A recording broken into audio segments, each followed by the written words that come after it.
Good morning, students. Today we'll see about the anxiolytic drugs and the drugs used in bipolar disorder.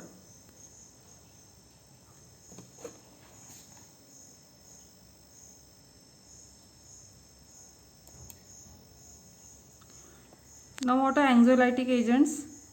A drug or agent which are used in the treatment of anxiety are called the anxiolytic agents. They reduce the anxiety and they act by balancing brain neurotransmitter level to ease the anxiety. They are benzodiazepines, alprazolam, chlorodiazepam oxide, diazepam, lorazepam, then azapirones, buspirone, japirone, beta blockers, propranolol, carbamates, meprobamates. Now the relationship between the amygdala and the anxiety. Amygdala is responsible for the arousal, regulation of emotion, initial emotional response to sensory information, and it plays an important role in mediating anxiety and depression. Now causes of anxiety. Stress in personal relationships such as marriage, financial stress, stress from an emotional trauma such as death of loved one, stress from serious medical illness, side effects of medication, use of illicit drugs such as cocaine, lack of oxygen in certain circumstances like high altitude, sickness, emphysema or pulmonary embolism.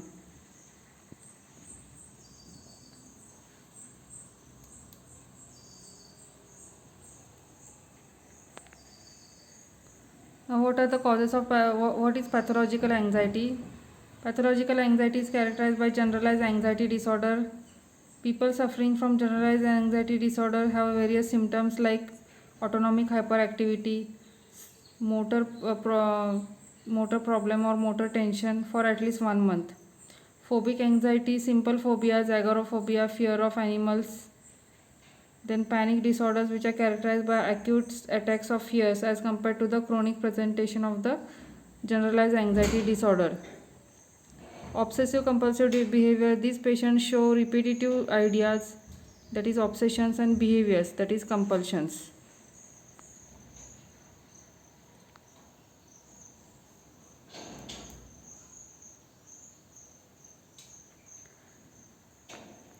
Now what are the manifestations of the anxiety? Verbal complaints like the patient says he or she is anxious, nervous. Somatic and autonomic effects, the patient is restless and agitated. Tachycardia is there, increased sweating, weeping, and gastrointestinal disorders. Social effect, interference with the normal productive activities.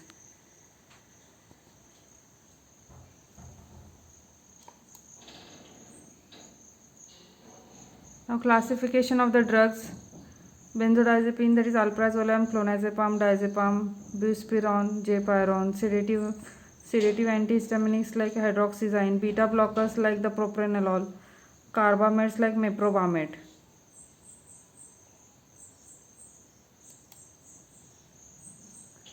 Now coming to the benzodiazepine, these are the diazepam, chlorodiazepam oxide, oxazepam, lorazepam, alprazolam. Other anxiolytics are the buspirone, hydroxyzine. Benzodiazepams are the chlorodiazepam oxide, diazepam, clonazepam, lorazepam, oxazepam, alprazolam, triazolam.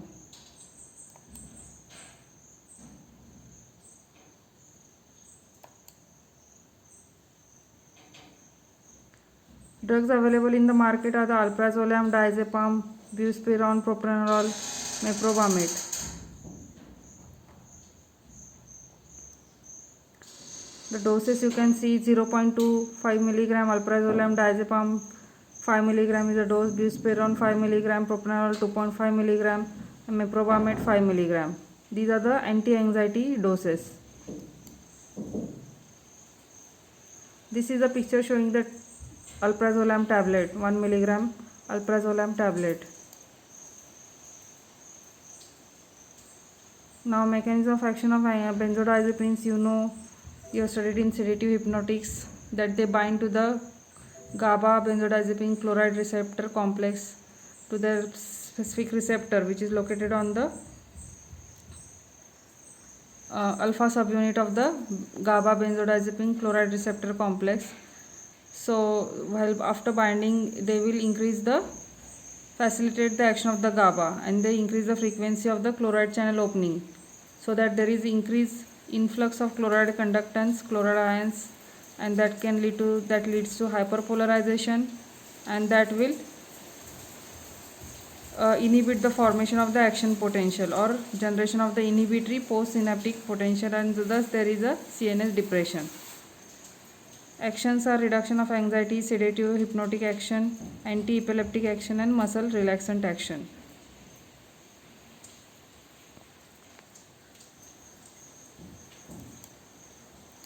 Now the problem with the benzodiazepines are that when it is given in normal clinical doses or even at lower doses, it will cause psychomotor impairment, drowsiness will be there, and so it will affect the driving, memory, and divided attention, especially in the women. This study was done published in the Neuropsychopharmacology journal, a randomized placebo-controlled study.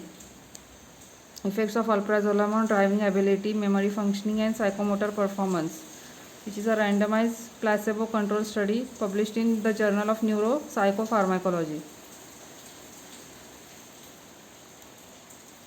Now other anxiolytic agents. This is the buspirone. Now the mechanism of action is not precisely known. It is a 5-HT1A agonist, partial agonist of the 5-HT1A receptors. Now these receptors are presynaptically located as well as postsynaptically located, and ultimate action is facilitation of the serotonergic transmission, enhancement of serotonergic neurotransmission. Now they are used to treat anxiety disorders that have not responded to the selective serotonin reuptake inhibitor or the serotonin and noradrenergic reuptake inhibitors. They have selective anxiolytic action, they don't have any other action. They have negligible sedative hypnotic action, amnesic action, negligible anti-epileptic action, negligible muscle relaxant action, negligible abuse liability. There is no cross tolerance with the benzodiazepines. So they don't have abuse liability, they don't have sedative action, hypnotic action, or anti-epileptic action, or the muscle relaxant action. They have delayed onset of action. 7 days to 10 days is required for the onset, but for optimal effect 3 to 4 weeks are needed. So maximum effect you can see after 4 weeks, that is 1 month. So cannot be given in the acute attack of anxiety. They are given in generalized anxiety disorder or in chronic anxiety, and in those patients who are not responded to the SSRIs.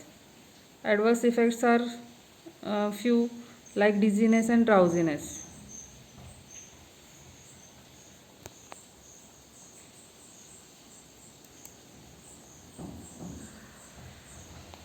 Now coming to the same drug, buspirone. It is a selective anxiolytic currently available. Anxiolytic effect takes weeks to develop. Used in generalized anxiety disorder, not useful in acute attack of anxiety. Does not have sedative effect, does not potentiate other CNS depressants. It is quite safe. Few side effects, does not cause drug dependence. No rebound anxiety is seen after stopping the drug, or no withdrawal signs after discontinuation.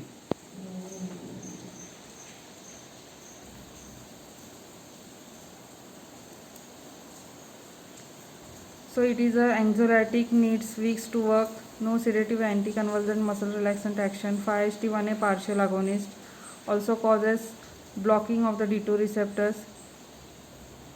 It is quite safe, has wide safety margin, minimal adverse effects like tachycardia or pupillary constriction.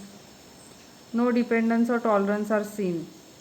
No rebound phenomena, no rebound increase in the anxiety, or no withdrawal symptoms after stopping the drug. Minimal drug dependence, no abuse liability. No additive effect with other CNS depressants.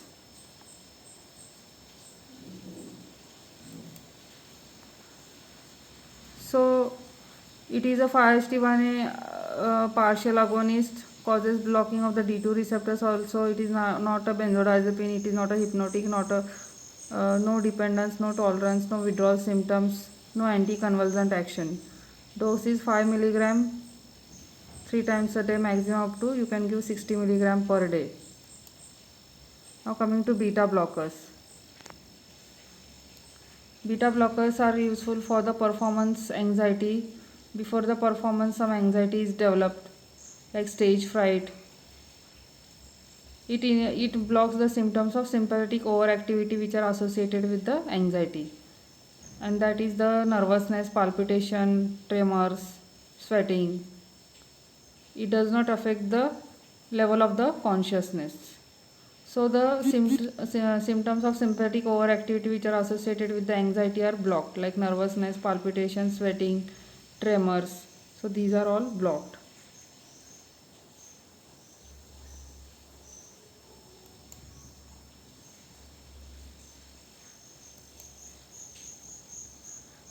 Now before going, we'll see the drugs used to treat the bipolar disorder. Now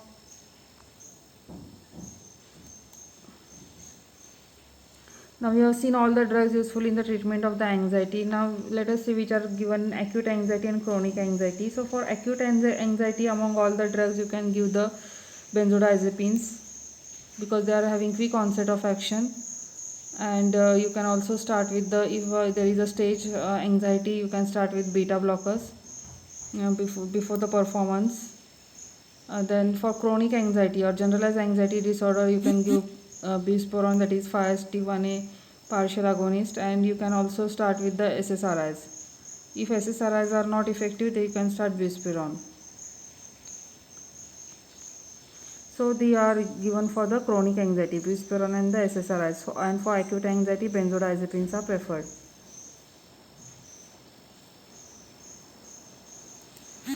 Now coming to the drugs used to treat the bipolar disorder. Now bipolar disorder affect a large number of population in the world. In the US, 5.7 million affected every year. Out of that, 2.6% are the adults. Average age of onset is 25.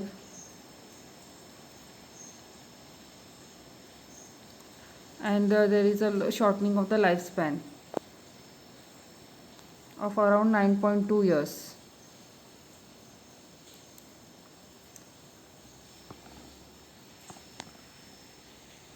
So now bipolar disorders are affecting 2.4% population around the world are diagnosed with the bipolar disorder.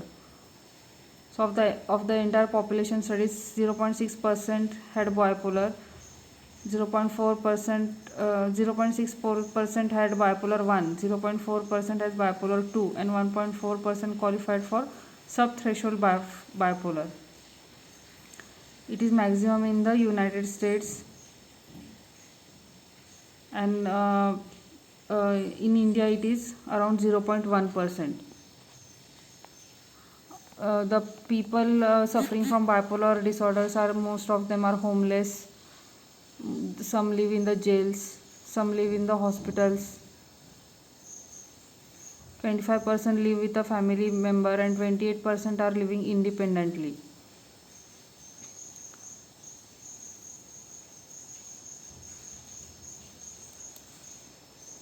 Now what are the symptoms of the bipolar disorder? There are two poles of bipolar disorder. One is a high pole and another is a low pole. In high pole, there is overexcitement, they are restless. There is a high sexual drive, they are impulsive. They make unrealistic plans.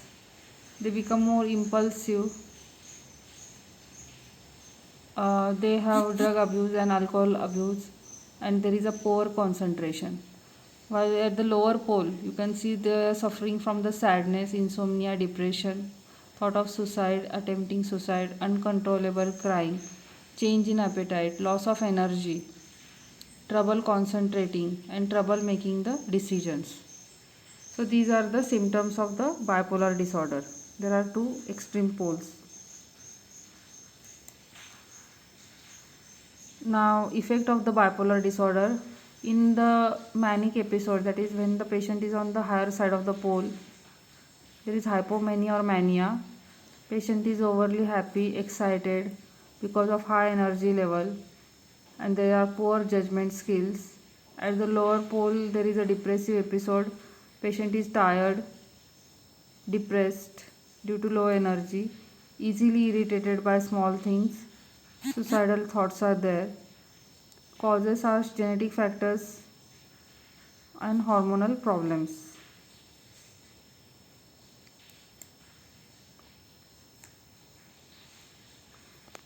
So this is a picture showing the bipolar disorder, that is what is mania. The mood is elevated, expansive, irritable, speech is loud, rapid, poor judgment, weight loss may be there, grandiose delusions may be there, distracted, hyperactive, decreased sleep, flight of ideas, inappropriate dressing sense. Then depressive, feeling of worthlessness, guilt, hopelessness, increased anger, increased irritability, decreased interest in the pleasure, fatigue, low energy level, low appetite, constipation, insomnia, reduced libido, suicidal thoughts.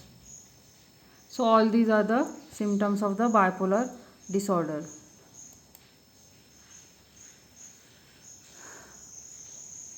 So bipolar depression is a affective health disorder characterized by cyclical changes of the mood, cycling from depression to mania or hypomania and back again to the depression. So there are switch in person's mood, energy level and ability to function. So there can be severe depression, then mild depression, moderate depression, then patient become normal again hypomania, then severe mania, and then again severe depression. So this cycle will continue. Sometimes the cycles are rapid, cycles back and forth in the course of a day or in a week, and in slow cycling, stuck in one mood or the other for weeks or months at a time.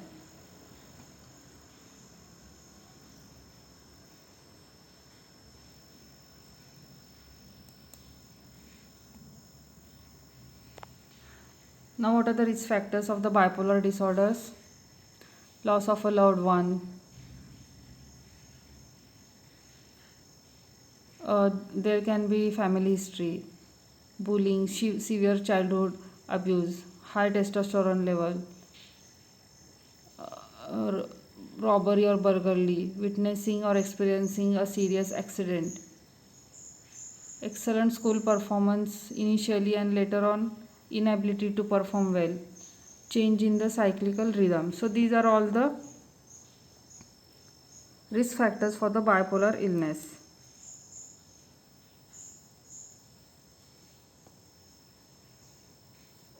Now in this slide you can see whenever the symptoms appear, patient is brought for the consultation due to signs and symptoms. Refer to the specialist, psychiatric evaluation is done, perform a diagnostic evaluation, decide an optimal treatment, establish and maintain patient clinician relationship, diagnosis is done, and if it is yes, then categorize the predominant mood on the acute episode. If there is a acute mania or hypomania, you have to give the treatment accordingly. If there is depression, you have to treat accordingly. If there are no diagnosis not there, then alternative diagnosis.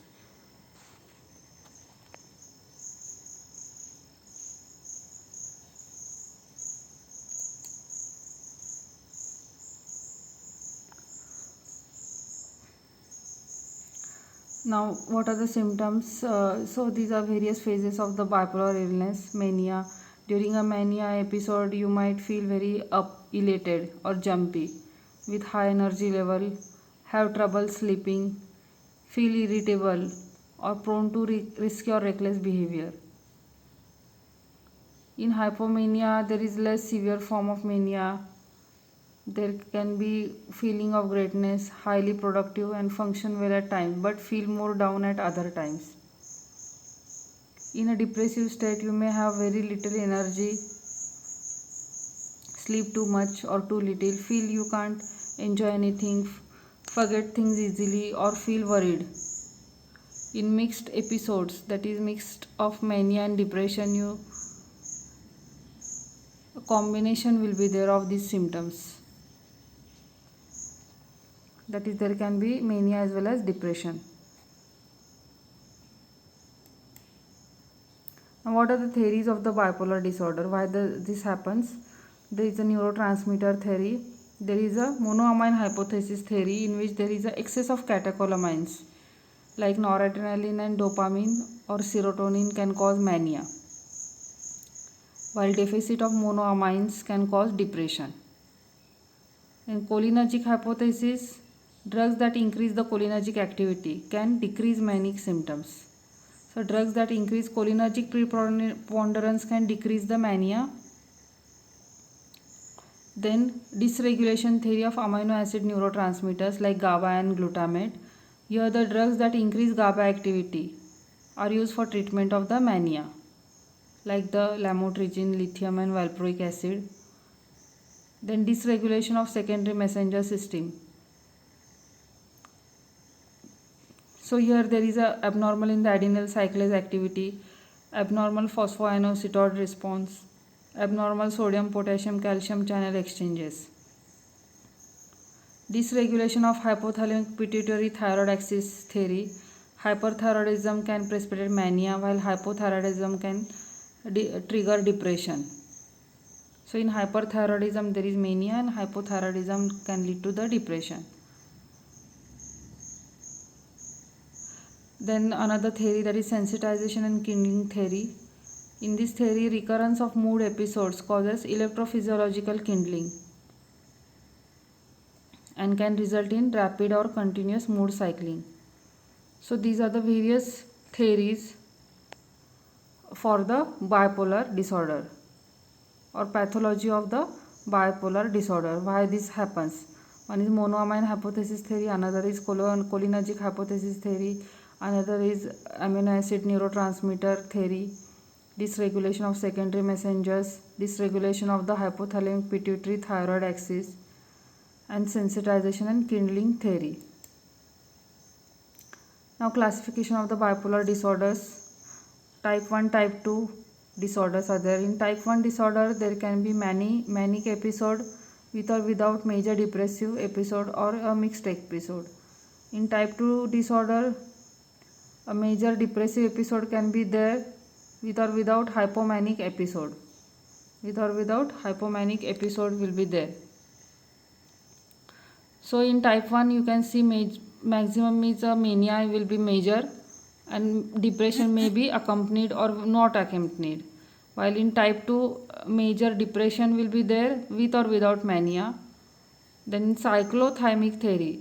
Cyclothymic disorder, in that chronic fluctuation will be there between subsyndromal and hypomania episodes. Chronic fluctuation between hypomania and subsyndromal episode, at least 2 years for adult. Then another type is there where there is any bipolar disorder that does not meet criteria for any specific bipolar disorder. So you can see that there are two types of bipolar disorder, type 1, type 2, and another is a cyclothymic disorder. Now bipolar disorder generally characterized by unusual shift in the mood and energy level, activity level. There are treatment for the bipolar disorder, and people with this condition can lead full, engaged and productive lives.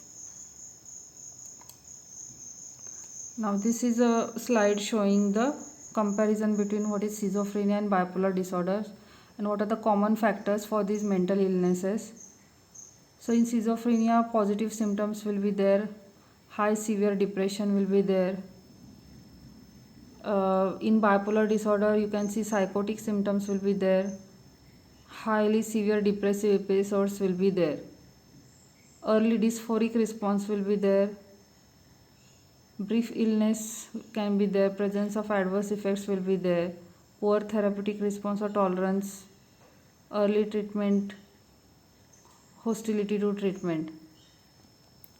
So in bipolar disorder, you can see psychotic symptoms, highly severe depressive episodes, presence of rapid cycling, increased affective morbidity, comorbidities will be there, adverse effects can be there, and longer duration of suicide attempts episodes will be there. What are the factors? Low level of education, young age, cognitive impairment, high intensity of delusional symptoms and suspiciousness, substance abuse, dependence, minority